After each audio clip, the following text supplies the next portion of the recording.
Coming up on the Lakeside Loop, student teachers arrive on campus. Lakeside has its first career day in years, and cross-country qualifies for state. The Loop starts now.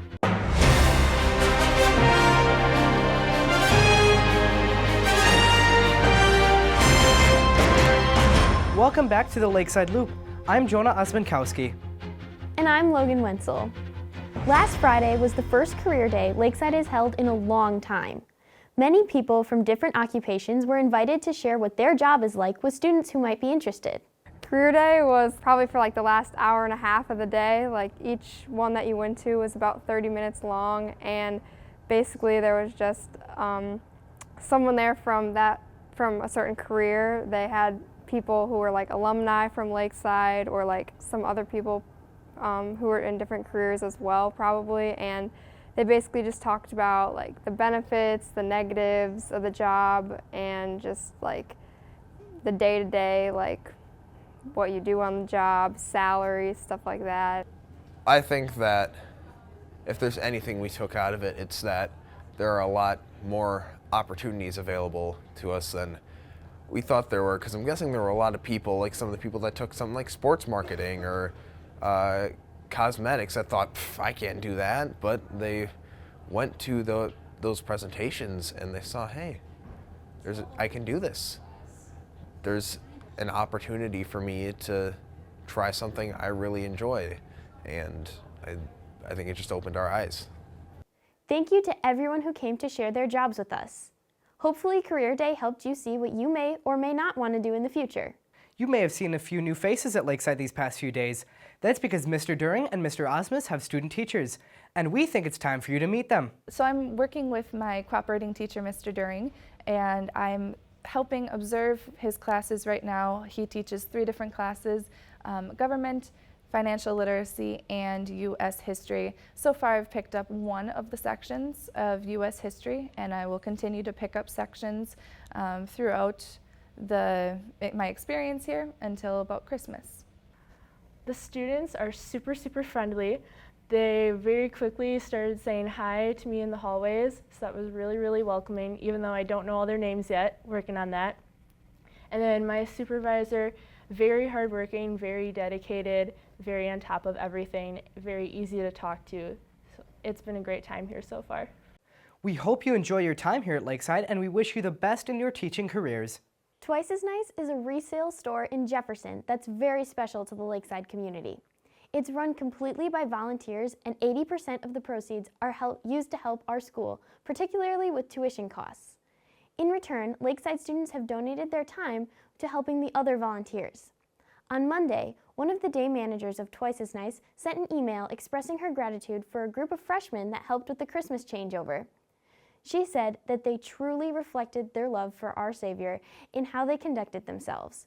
We're very happy that students' help is appreciated and that we're sharing our love for Jesus through our actions. So this weekend, a bunch of us freshmen went up to Twice as Nice and helped put stuff for like Christmas out in the store and Christmas items for the customers to buy. So a lot of the people that work there are a lot of volunteers, so they don't get a lot of volunteers. It just feels really good to help them for all they've done for Lakeside and just have a positive attitude while doing it. Thank you once again to Twice as Nice for everything that they've done for Lakeside. Wednesday after school, some math students participated in the La Follette Math Meet.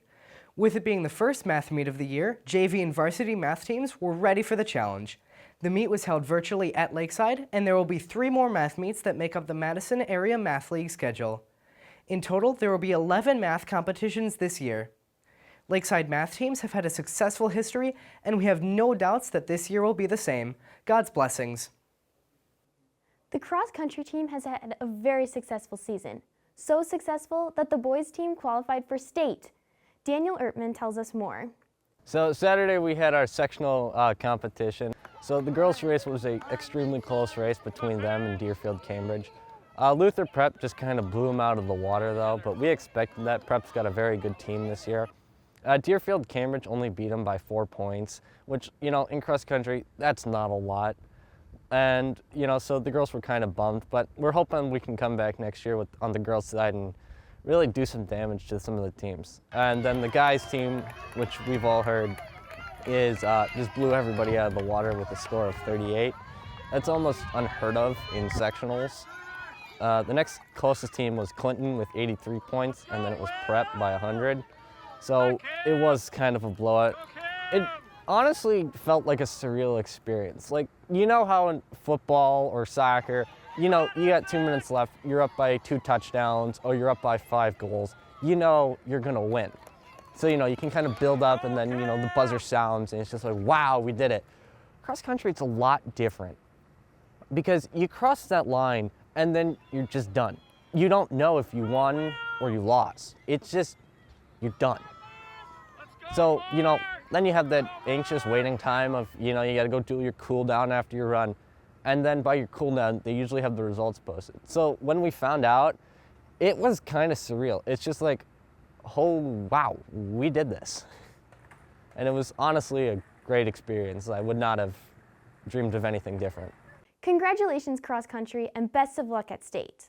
Most fall sports seasons have come to an end recently, one of which was soccer. The Loop spoke with Nate Cranky about the last game and the soccer season overall. Last Saturday, we played our regional final game against Lutheran Prep, and we were the 3 seed and they were the 6 seed. So the first half we were up 1-0. It was tied at the end of the game 1-1, so then we had to go into overtime. So there was 2 periods of overtime that were 10 minutes long each. And then after those we were still tied, and then we had to go into penalty shootouts, and so Coach Dorn chose 5 players to kick, and we ended up losing 3-2 in penalty shootouts. And overall it was just a really aggressive but entertaining game, so yeah, it was a fun game. Great job to all the sports teams this fall. We can't wait for winter sports to begin. Last week, we told you about Lakeside's new drone, but there's a Lakeside student who has a drone of his very own. Senior Calvin Gertz tells us how he went from racing RC cars to flying a drone. So this is a racing drone, specifically an FPV racing drone, standing for first-person view, which is what this tiny camera down here does and what this headset up here does. So about 2 months ago, my dad came over this newfound obsession of drones. Me and my dad got this drone, a racing drone, which, not to be mean, but he pretty much immediately crashed. These drones can be fixed very easily, so not much of a problem.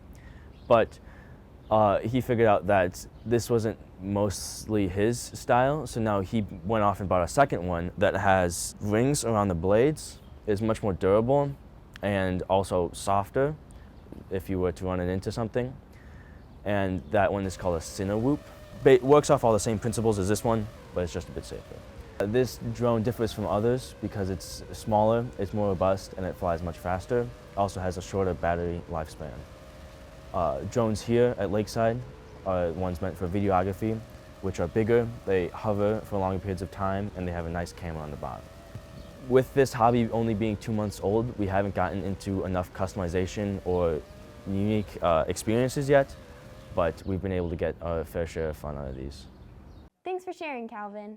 Halloween is right around the corner, and many Lakeside students like to celebrate by going to Schuster's Farm in Deerfield because of their haunted forest. Some Lakeside students, like Ethan Lozano and Josh Bidorf, like it so much that they're scarers in the haunted forest. So we are scare actors at Schuster's Haunted Forest in Deerfield.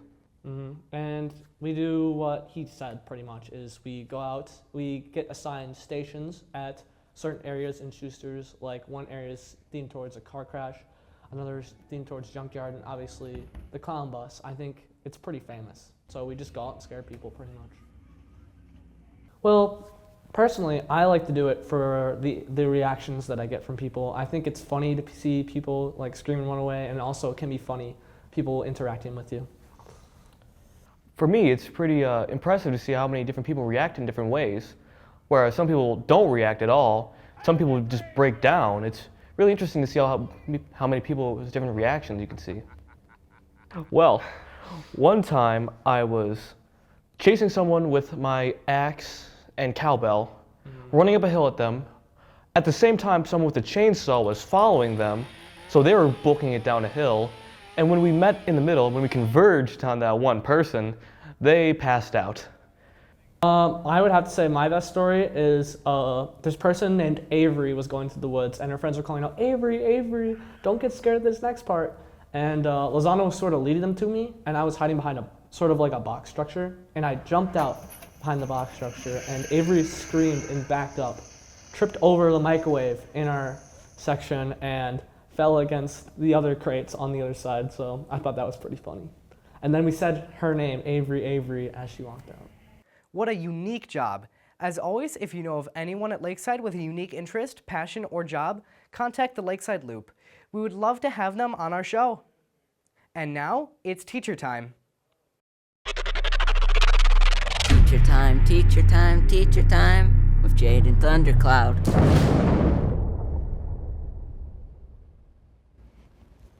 I'm back, and it's Dretsky time. So what do you want to know? What do you do here at Lakeside? Just about everything. Oh, you want to know specifics? Well, I work with all the computers. I teach a little engineering, so we get to, play with electricity, fly gliders in the hallway. That's about it. Make lots of noise. Where did you work before Lakeside? I taught at Eastside Lutheran in Madison. Why did you leave Eastside, you traitor? Why did I leave Eastside? I think because I liked Lakeside better. How long have you been teaching? This is year number 20. How did you feel about this year's JV soccer team? They were pretty good. We had our ups and downs through the season, but it was by far our best record. What is your dream car? It's a hard one. I mean, do I want to go for style? Do I want to go for speed? Growing up, I always wanted a Corvette. How many kids do you have? I have 5 kids. Which one of your kids is your favorite? Ooh, that's a dangerous question. I mean, it really depends on the day. Usually it's whichever one's not bugging me that day. Who is your favorite student? So, you really shouldn't play favorites, but I would say that there are 3 seniors that are really my favorite. But they go nameless. They know who they are. Have you received any gifts from students? Not really. I mean, I did get a couple cacti, after freshman math. They really loved how the math just stuck to them, and so they gave me a cactus at the end of the year. How does this image make you feel? Important. Is that it? Yeah, that's it. Okay. And now you're in the loop. Thanks for watching. I'm Logan Wenzel. And I'm Jonah Osmankowski. Enjoy the long weekend.